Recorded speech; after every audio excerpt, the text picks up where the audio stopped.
We'll go ahead and get started. So if we can go ahead and move to the next slide, please.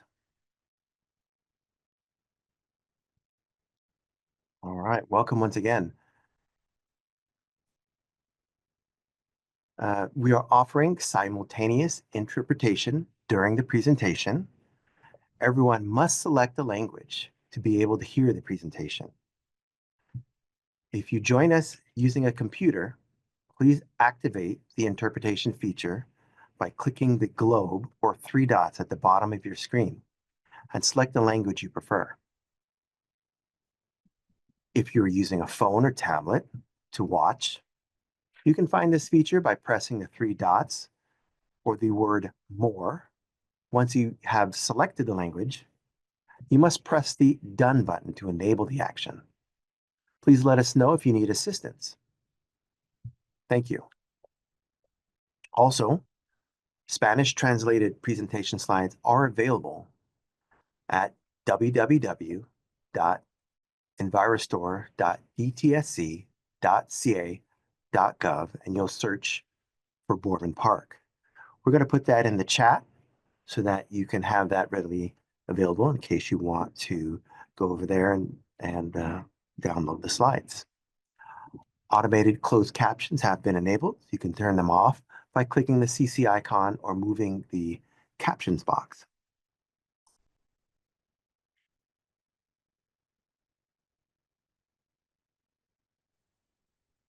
Para dejarles saber a todos, si usted quiere escuchar la junta sea en el inglés o sea en el español, ustedes tienen que escoger el apropiado lenguaje en donde quieran escuchar la junta.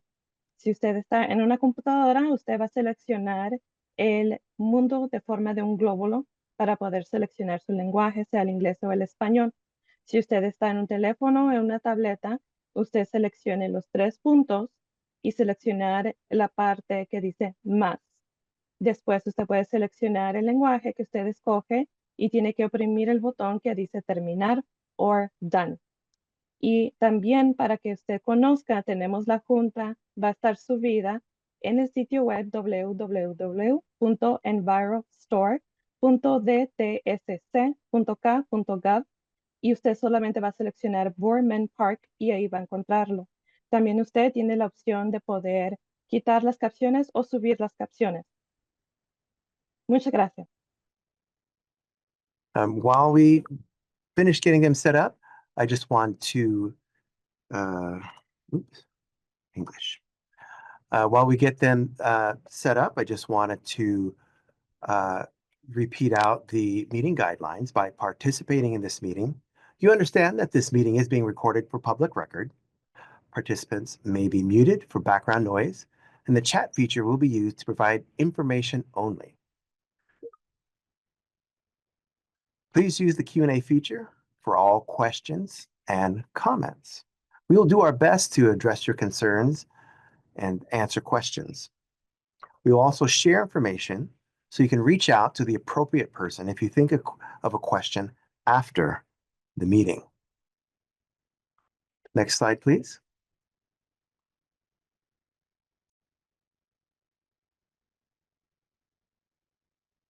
Please allow me to introduce myself, your public participation specialist. I work for the Department of Toxic Substances Control, or DTSC for short. We fall under the California Environmental Protection Agency, so we work for the state. Our mission is to protect California's people, communities, and environment from toxic substances to enhance economic vitality by restoring contaminated land and to compel manufacturers to make safer consumer products. Now I will introduce your Boorman Park DTSC project team. We have Ruth Kayabyab, Unit Chief, Sacramento.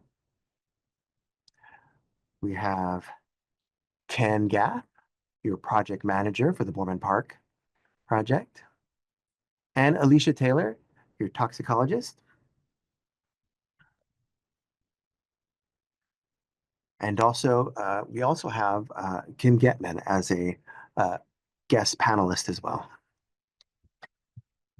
Thank you very much. All right. Next slide, please.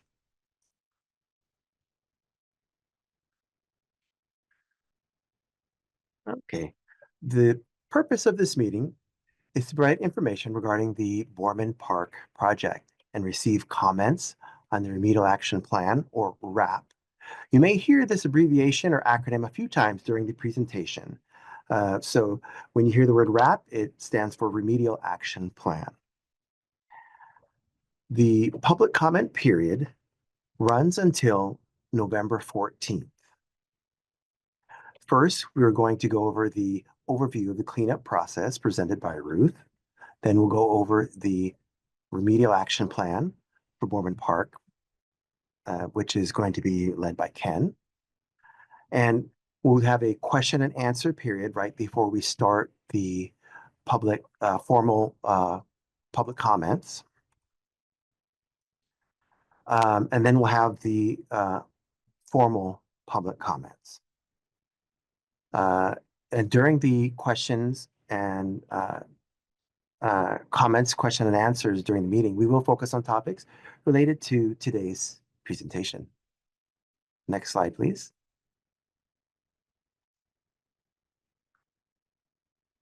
Okay, we will stop every few slides to make sure we answer any questions or comments that pop up.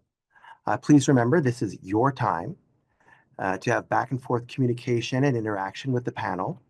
At the end of the presentation, we will take formal comments, and during that section, we will not be able to respond live, but we will create a response to comments document. All formal comments will be answered in the response to comment letter, which will be sent out with the remedial action plan approval and sent to all who participated and uploaded to the EnviroStore database. Now, here are the instructions for the three methods for asking questions.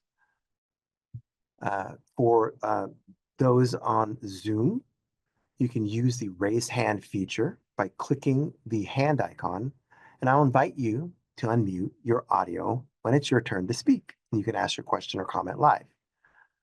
Those listening on the phone, just press *9 to take a virtual place in line to ask a question or give a comment live. I will say the last 3 digits of your phone number when it's your turn, and then I will ask you to press *6 to unmute when it's your time to speak. Those wishing to just type their question in, please use the Q&A feature, question and answer feature, and enter your questions, and I will read your question out loud to the panel.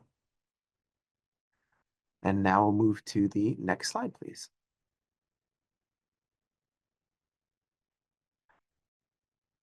All right. Turn it over to Ruth. Thank you, James. My name is Ruth Kayebia. I'm a unit supervisor, and I will be providing an overview of the cleanup process. Next slide, please. DTSC works on a variety of cleanup sites, which follow a standard cleanup process. The process ends when DTSC can ensure the site is safe for its intended use. Discovery occurs through activities such as public complaints and agency referrals. If response actions are needed, an oversight mechanism, such as an agreement or order, will be issued to outline the scope of work.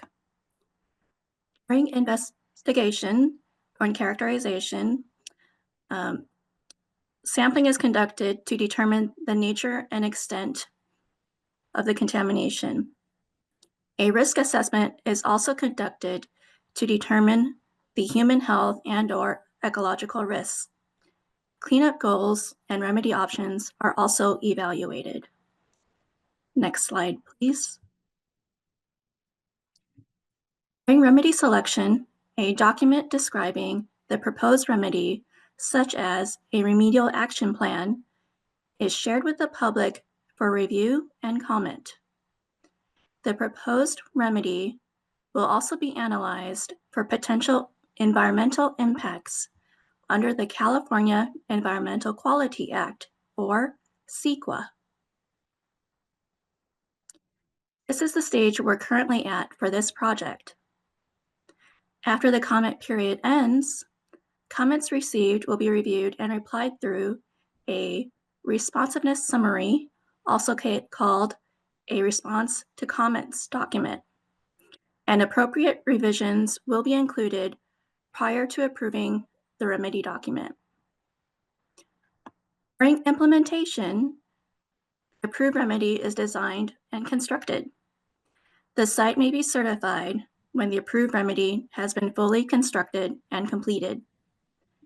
In some cases, the approved remedy may take years and will require long-term stewardship with periodic reviews of the remedy to determine if it remains protective.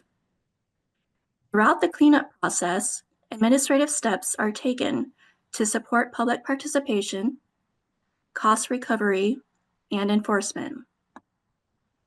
And that concludes the overview of the cleanup process. Ken will now provide an overview of the Remedial Action Plan, or RAP, for the Boorman Park Cleanup Project. Next slide, please. Thank you, Ruth. And just before Ken starts, I just wanted to double check and see if there are any questions. Use the raise hand feature or simply let us know by typing in your question or comment if you have a question you'd like answered. I don't see any questions at this time. Go ahead, Ken. It's all yours. Thank you, James, and thank you, Ruth.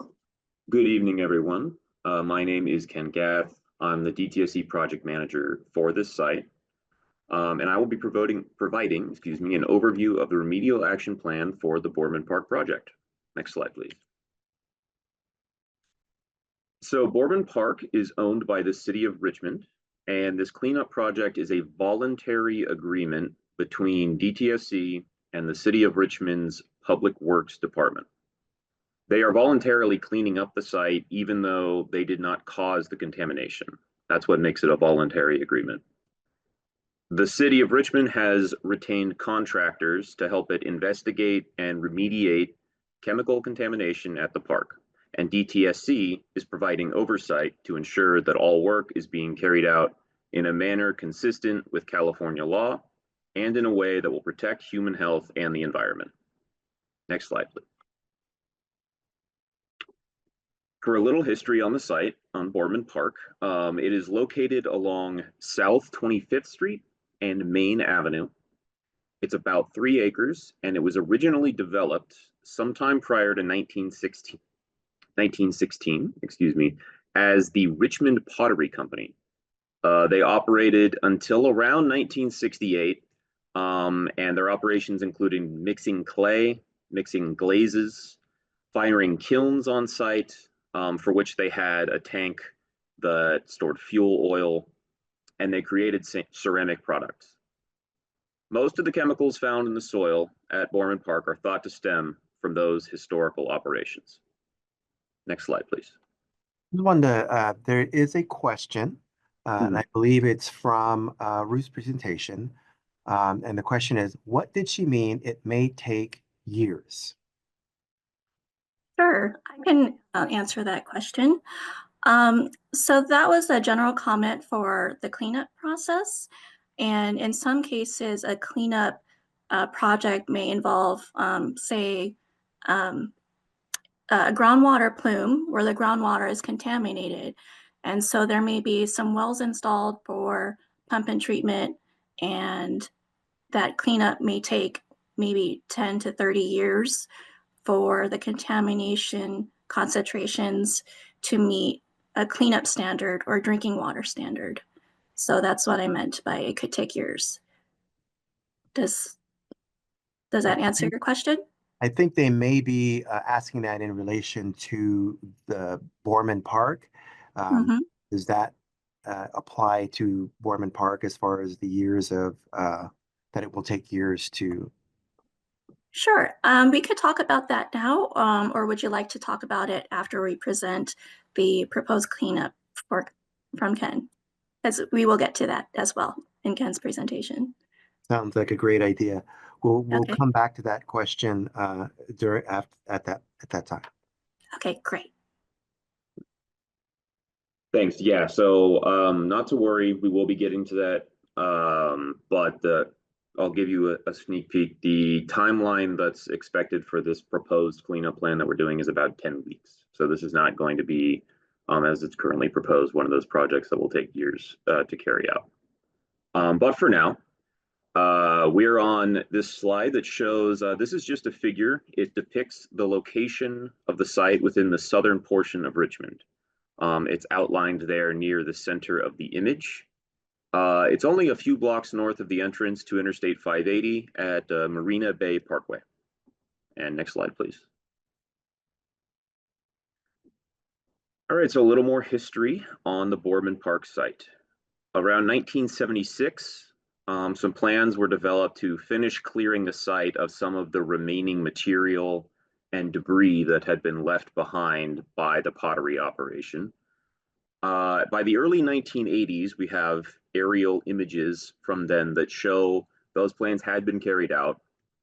What they did is they dug 2 large pits in the western half of the site of the park, and they disposed of any debris they found in those pits. Then they filled them back up, and they also constructed numerous berms, which are essentially raised areas of soil around the site. There aren't any records that we've been able to find of what the source material was for those berms. We don't know where they got the soil to construct those. So it is possible whatever soil source they used already contains some chemicals and may have also contributed to the problem at the park. Next slide, please. This picture shows, from an aerial view of the park, the approximate locations of those 2 disposal pits that I was talking about. Those were excavated in 1980 and filled up with debris from the remaining pottery operation, and then soil was placed over the top of them. Next slide, please. So I think here we're going to pause for any questions. Does anybody have any so far on what I've talked about? I'm looking to see if there are any raised hands, and I don't see any raised hands. Let's see if there's any questions that have been typed in through the Q&A. And don't see any questions in the Q&A, but please, by all means, if you do have a question, please go ahead and put that in the Q&A or raise your hand. Thank you very much. All yours, Ken. Thank you, James. Okay, so for this cleanup project, the goals of this project, after a series of investigations have been completed, those investigations took about 3 years, and what they found was there are metals, about 6 different heavy metals that we've identified in the soil, and there are organic solvents also present in the soil. We also found petroleum compounds, some petroleum-based chemicals in the groundwater below the site. The project goals for this cleanup include to prevent exposure of park users, nearby residents, construction workers, and other receptors to chemicals present in the soil, to reduce contamination in the groundwater below the park, and to prepare the park so it can be renovated and enjoyed by the community. Next slide, please. So there was a feasibility study that was carried out, and it evaluated 4 cleanup strategies using the 9 evaluation criteria that are established by the National Contingency Plan. The first option was to take no action. That just serves as a point of comparison. The second option was capping the entire site with clean soil. And when I say cap, I mean establish a layer of soil over the top of everything that's already there. And in this case, it would be roughly 2 to 3 feet of clean soil that would be brought in and layered on top of the park as it exists currently. That would leave the contaminated soil in place underneath. And then we would implement institutional controls, which are legal documents we would record with Contra Costa County to make sure that the land is only used in certain ways, for example, as a park. as well as an operations and maintenance plan. So that would include regular inspections to make sure that that cap, that soil cover, is being maintained in good condition. The third option was excavating the contaminated soil. We would stabilize it as necessary, which means treating it with, in this case, a little bit of very dilute cement, actually Portland cement, and that can help make it safer to put in landfill and then transporting it offsite for disposal. The fourth option is a combination of options 2 and 3. So we would first excavate the contaminated soil at the site. We would stabilize it if necessary with that Portland cement mixture. It would then be hauled away offsite and disposed of in appropriately licensed landfills.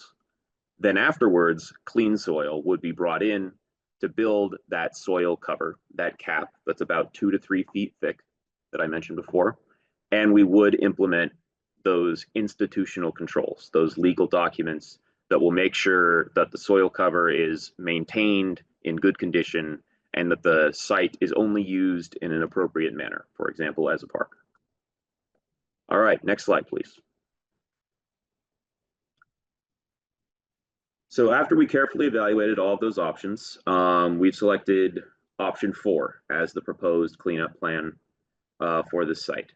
Option 4 includes excavation of the contaminated soil, and that would range from 3 to 9 feet deep across the site is how much excavation we're looking at.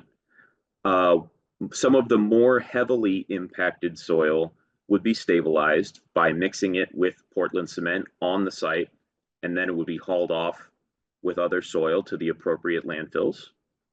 We would bring in clean soil from offsite and establish that cap, a 2 to 3 foot layer of dirt, and dividing the remaining chemically impacted soil from the clean soil cap would be orange plastic netting. That would be placed across the site at that depth to serve as a marker and divide the clean soil from the dirty soil. And the last part would be institutional controls, as I've said. That would include recording a land use covenant with Contra Costa County to restrict usage of the land to only its intended uses, essentially as a park or certain other cases. And it would also include the establishment of a monitoring and maintenance plan for the cap, which includes regular inspections to make sure it remains intact. The monitoring and maintenance plan would also include plans to sample soil, groundwater, and soil gas after completion of the cleanup work to make sure that no chemicals remain. Next slide, please. Okay, so now we're getting to that time frame that I mentioned earlier. The proposed project, the time frame, and I will say this is just for, I know some of you may know that the park is looking at being renovated. That would be after this remediation project, after this cleanup. This 10-week time frame refers only to the cleanup. It is approximately a total of 10 weeks. About 4 weeks of that would be site preparation.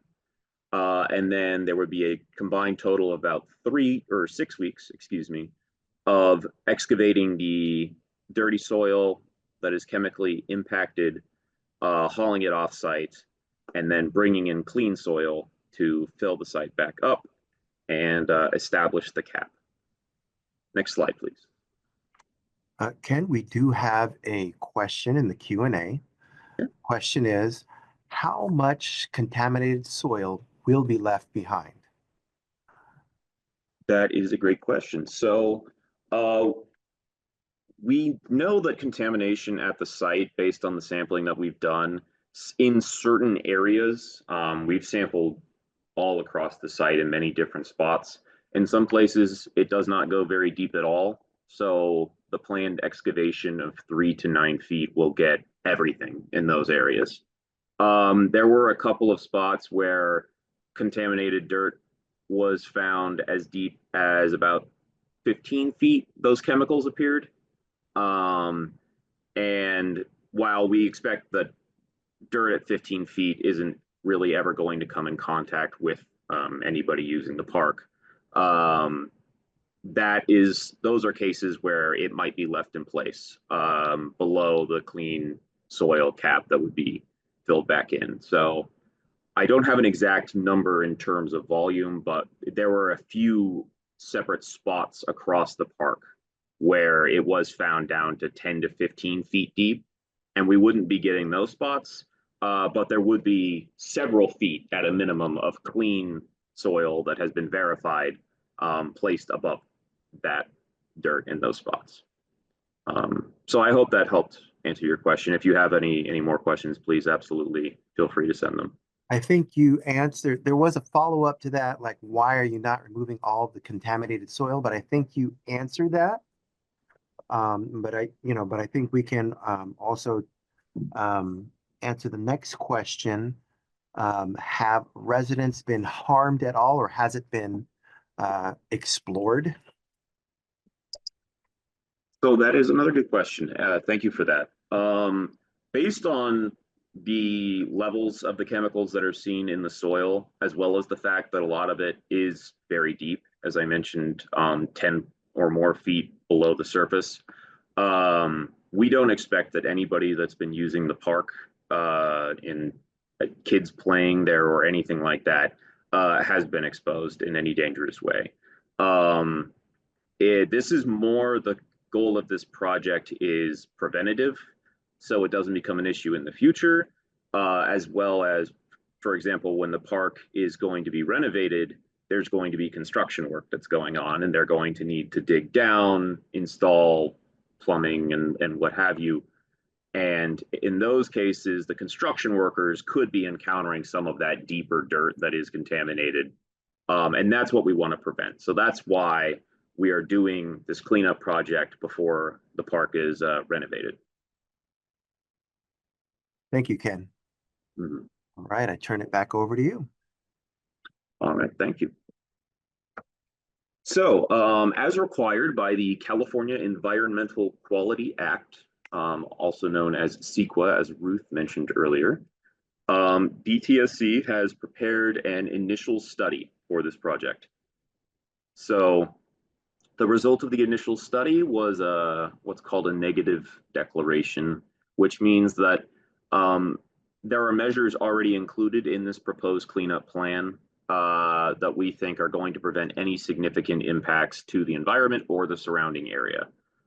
These measures include, most notably, strategies to minimize impacts on traffic, noise, and community safety. Next slide, please. So large equipment, such as excavators and backhoes, are going to be used to excavate and stockpile the soil. And then we're going to use soil transfer trucks to haul that soil offsite. Work's only going to be performed during the hours, between the hours of 7 a.m. to 6 p.m., Monday through Friday, in accordance with Richmond's noise regulations. Truck routes have been planned to minimize traffic impacts, as we can see on the next slide, please. So this is the planned route that the trucks are going to be using to haul soil away from the site and take it to the landfills that are its final destination. Essentially, they go slightly west from the park. They're going to exit the park on the west side, which is a dead-end street, and then they are going to head southwest over to 23rd Street and head directly south to the Marina Bay Parkway on-ramp to 580. This is a grand total of, I believe, slightly less than half a mile, and there are no schools, daycares, or hospitals that are going to be along that route, so the trucks will not be blocking traffic or anything in front of those locations. It's also worth mentioning that the trucks, as I believe are mentioned on the next slide, but they are covered, they are sprayed down and they are covered so that the dirt has no chance to escape. There's no soil or dust that can escape. Next slide, please. Community safety. First of all, I guess, does anybody have any questions regarding the traffic impacts or anything that I just discussed? I'm looking at the question and answer, and I don't see anything typed in. Let me see if there's any raised hands, and I don't see any raised hands. Okay, then. Thank you, Ken. I will continue, of course. So in prioritizing community safety, the remedial action plan includes health and safety plans to protect human health and the environment while work is being carried out. Water is going to be applied. It will be sprayed on dirt throughout all work that's done there in order to prevent dust from being generated. As everyone knows, dust is being generated mostly by dry dirt. And so by applying water, they can help prevent that from happening. Furthermore, physical covers like tarps are also going to be used. So if soil is being stockpiled before it can be hauled off, it will be covered with a tarp so that the wind can't cause any particles to kick up. Another measure that is going to be used is air quality monitoring. It will be continuously monitored with electronic instruments on the site during work hours. If at any point air particles exceed the established levels, work will be immediately stopped and more water will be applied to all of the dirt at the site. And finally, trucks carrying soil off the site, as I mentioned earlier, they are going to be sprayed down with water to prevent that dirt from getting dried out. And they are also going to be completely covered so that no soil or dust can escape as they dry. I believe that concludes my summary of the cleanup plan. So we can stop one more time for questions, I believe. Now, we do have a question which may be appropriate for the city, but the question is, what will happen to the trees in the park? Will they be left or removed? That's a great question. I don't have the answer to that, unfortunately, off the top of my head. I think the city is probably who you would need to get in contact with to see if you're, especially if you're concerned about specific trees. I believe if there are any trees in the middle of the park, which I don't, off the top of my head, I don't remember too many that are there. They might have to be removed, but some along the edges may be remaining. But as I said, that's a question that the city will have to answer for you as part of their plans for renovating the park. And we will share the contact information for the city so that you can email them with further questions that are city specific. But again, thank you for your question. That's a great question. All right. Let's see. So let's see if there's any more questions. And now is a great time to ask any questions that you've been thinking about. But if you do need some time to think about it, the public comment period goes until November 14th. So you can take time to formulate those questions and then email those or even call us or mail those in. And we'd love to get those comments from you. All right, let's take one more look here at the chat, at the question and answer, and I don't see any raised hands. Let's just give it another few seconds here.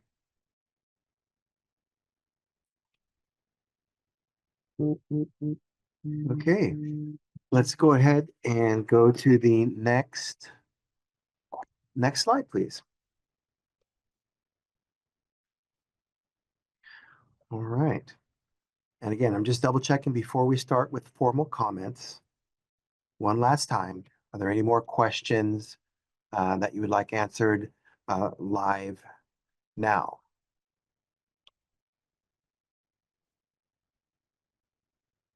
Okay.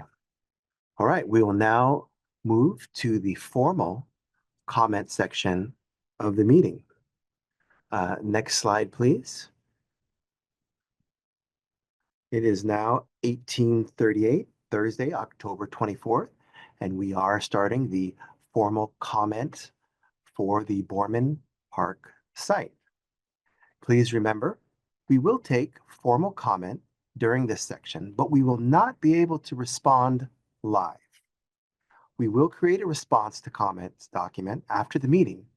All formal comments will be answered in the response to comment letter that will be sent out with the remedial action plan or RAP approval.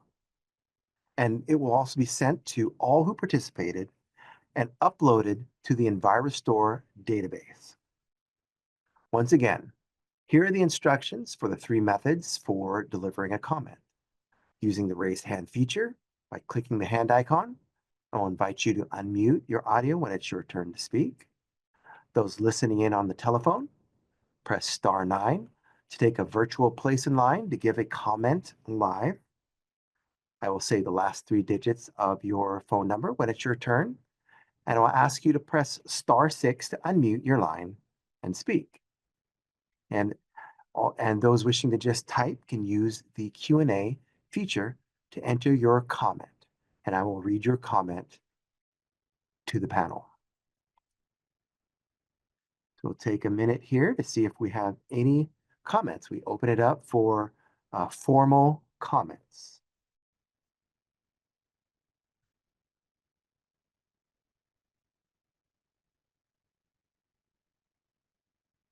Okay, I do not see anything in the Q&A, and I do not see a hand raise. And let's just double check to see if anyone on the phone line has chimed in. And I do not see anyone on the phone line chiming in.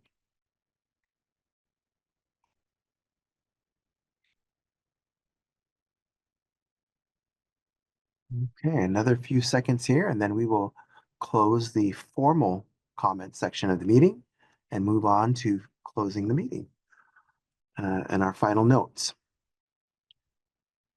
It is 18:41, Thursday, October 24th. We're now closing the formal comment section of the meeting. Can we move to the next slide, please?